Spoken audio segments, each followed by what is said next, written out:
En los años 80 fue el inicio de la lucha armada, organizado por un grupo ideológico político creado por Abimael Guzmán, líder y cabecilla del grupo senderista más sanguinario de la historia del Perú, donde el país se hundió en la más cruda violencia política por el surgimiento de Sendero Luminoso. Hubo muertes, masacres, coches bombas, desastres sociales. Sin más preámbulos, el día de hoy vamos a resumir este libro, Abimael, el sendero del terror, de Humberto Jara. Manuel Rubén Abimael Guzmán Reynoso nació el 3 de diciembre de 1934 en el puerto de Mollendo, en La Guadita, provincia de Islay, en Arequipa.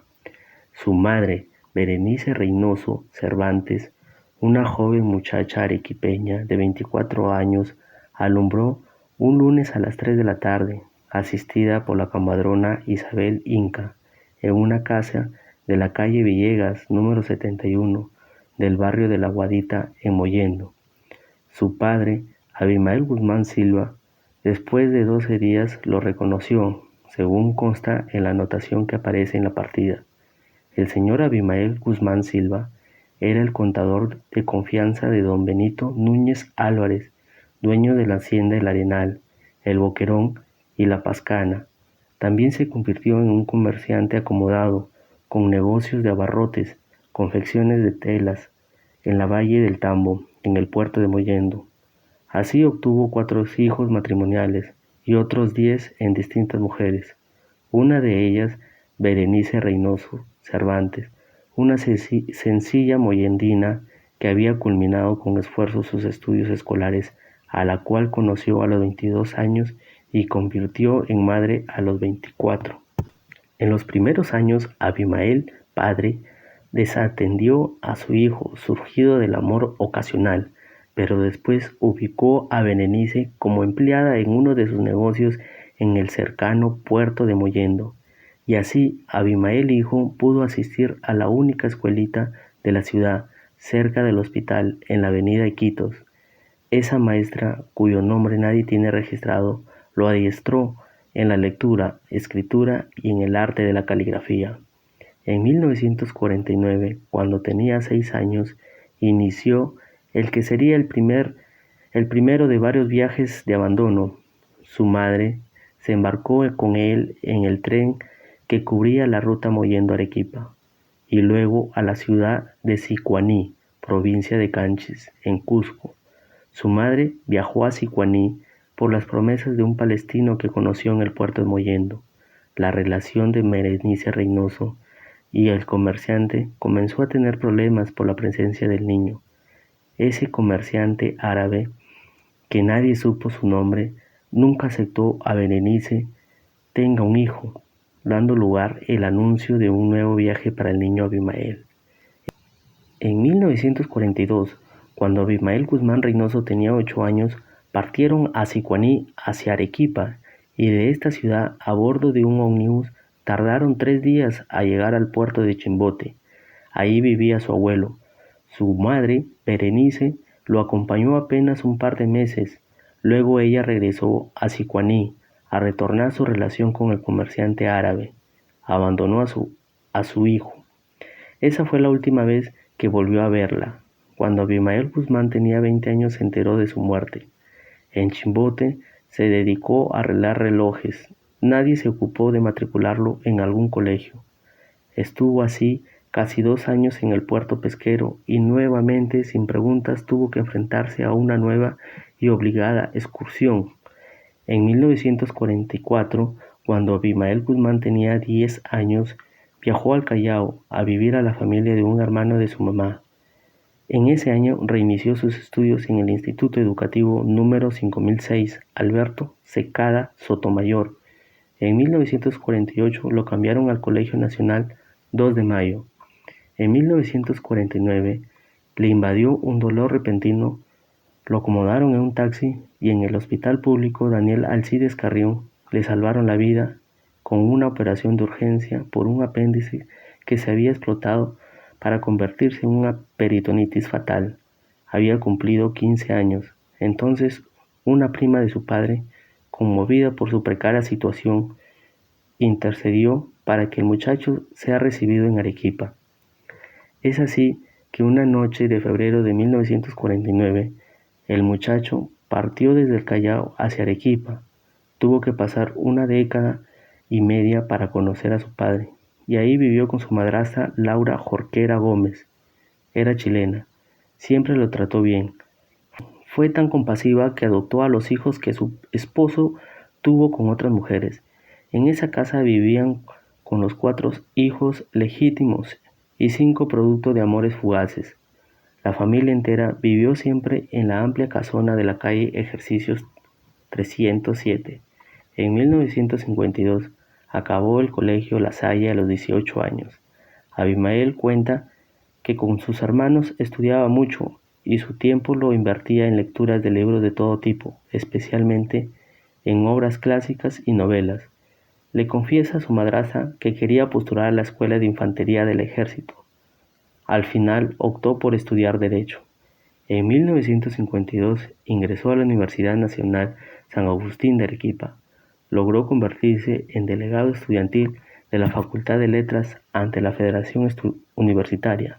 El catedrático Miguel Ángel Rodríguez Rivas de la Universidad San Agustín lo introdujo al mundo de la filosofía.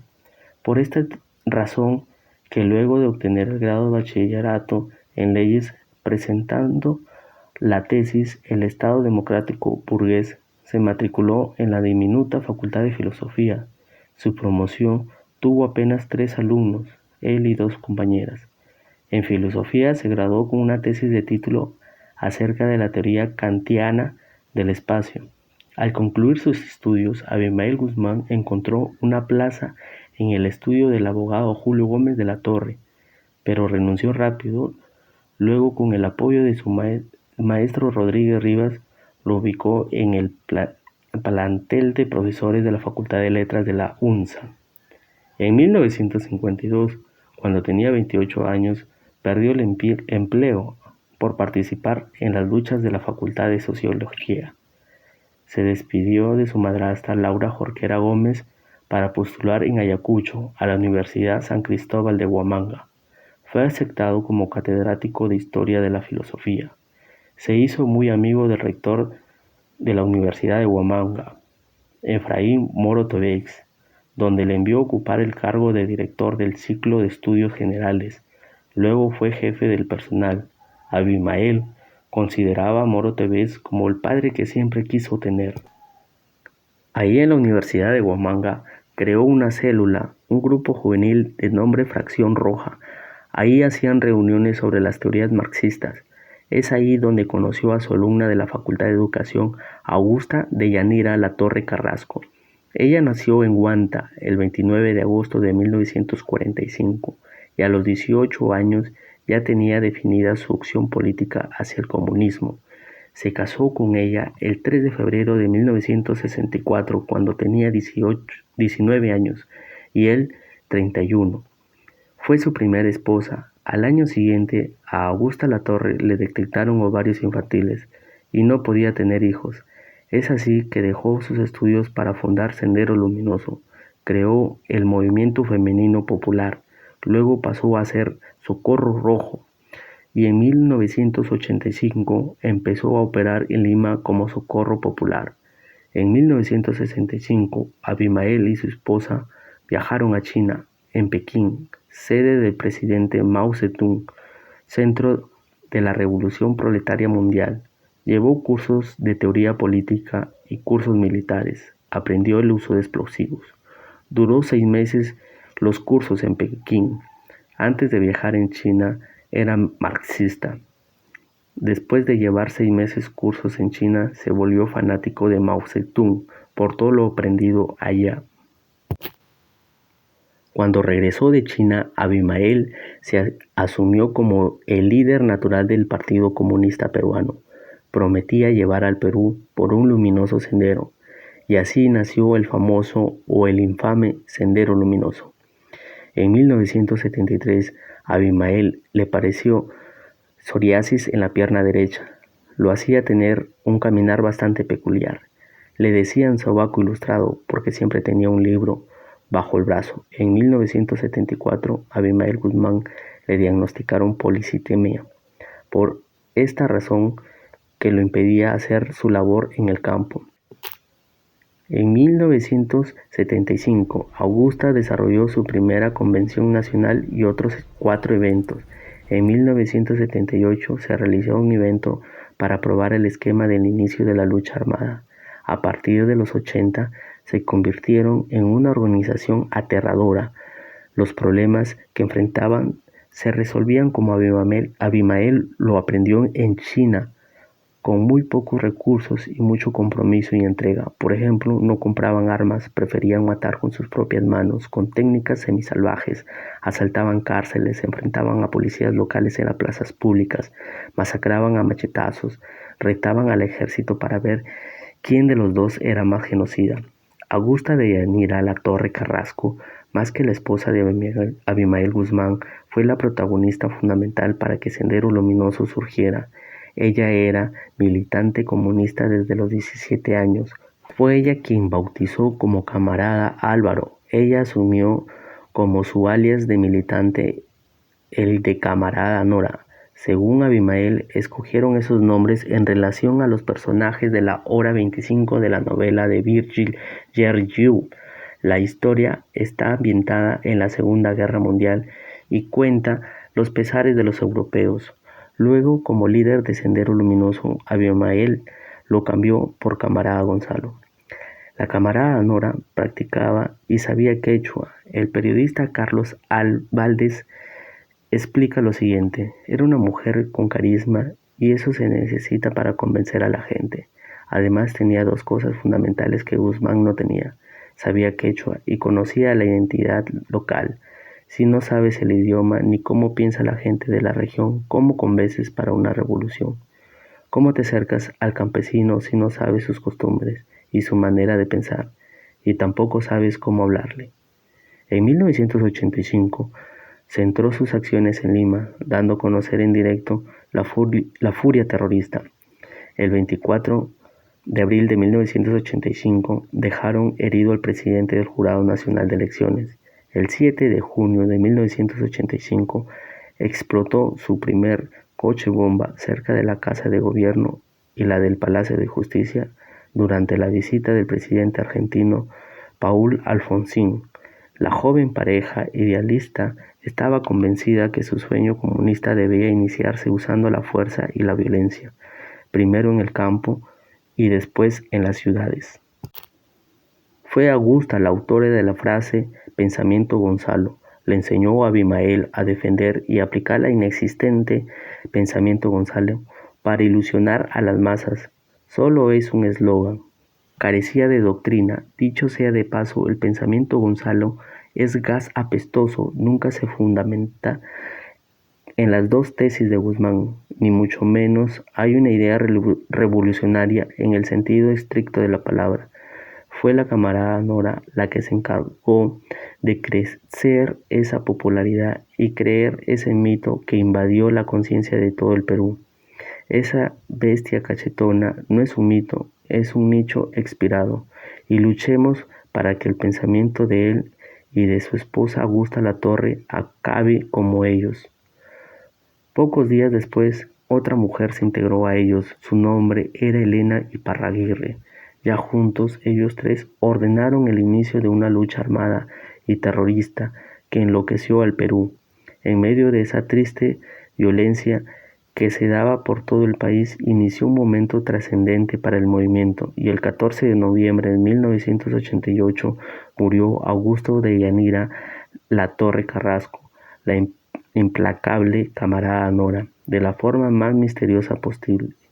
Al morir tenía 24 años de matrimonio, había cumplido 43 años el 29 de agosto.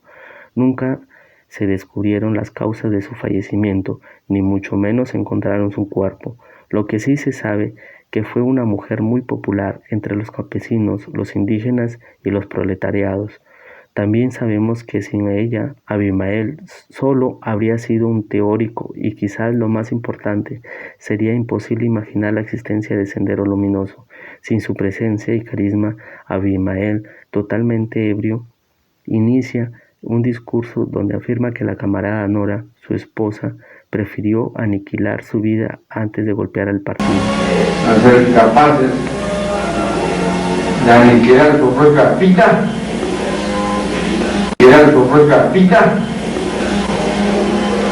para no levantar la mano en el partido. Eso es lo que importa. Semanas más tarde se confirmó que Abimael Guzmán y Elena Iparraguirre tenían un romance y estaban a punto de casarse. Hasta el día de hoy se especula si la camarada Nora fue asesinada para terminar un posible triángulo amoroso. Otros dicen que en realidad tuvo un infarto y algunos aseguran que se suicidó por la decepción de haber sido engañada por su esposo y su compañera de lucha. Elena y Abimael Guzmán fueron capturados en 1992. Solo ellos saben lo que en realidad sucedió con la camarada Nora, pero nosotros, sin justificar a nadie, estamos convencidos de que la camarada Nora fue una mujer interesante que provocó mucho dolor y sufrimiento a un país, pero también demostró que los mitos más hermosos y más terroríficos siempre están escritos con la tinta y la sangre de una mujer. Desde esta historia extraordinaria de Humberto Jara, deseamos que la camarada Nora pueda encontrar la paz eterna, esa misma paz que le deseamos a todos nuestros queridos y admirados hermanos peruanos. Muchas gracias, nos vemos en el próximo video.